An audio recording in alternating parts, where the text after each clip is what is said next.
Dare risposte ai malati di atrofia muscolare spinale e alle loro famiglie. Va in questa direzione l'appuntamento che si è tenuto nei giorni scorsi a Treviso, promosso dall'Associazione per lo studio di questa malattia rara, una malattia neuromuscolare degenerativa che priva le persone della capacità di camminare, mangiare e respirare. Questo convegno è stato fatto per sensibilizzare la gente, per far conoscere più di questa patologia e anche per promuovere le cure che esistono. Un appuntamento che non è affatto casuale, quello trevigiano, visto che da tempo due veneti, la trevigiana Sara Favaretto e il vicentino Mattia Lovato, con il sostegno di campioni come Roberto Baggio, lavorano per creare anche nella nostra regione un centro Nemo, una struttura per malati neuromuscolari. In Italia ce ne sono 4 e il più vicino è quello di Milano. Aiuta tantissimo perché lavorano insieme tutti i medici che conoscono bene la patologia,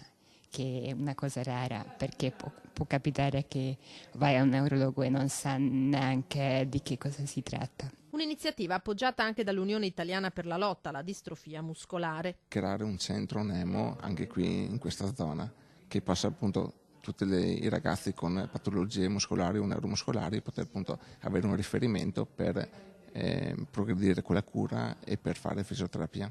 Speriamo appunto di avere un posto per avere almeno 10 posti letto, quindi, e poi a rotazione, quindi comunque avere un centinaio di persone l'anno, di ragazzi disabili l'anno che possono appunto accedere a questo centro, andare subito a conoscenza anche magari di nuove cure, di nuove terapie per poter appunto aiutare il paziente a migliorare e a poter vivere tranquillamente. Le associazioni hanno già preso contatto con la regione per arrivare a questo obiettivo. Il governatore Zaia sta dando un grosso spiraglio per appunto aprire questo centro. Le tempistiche al momento non le sappiamo e spero il prima possibile.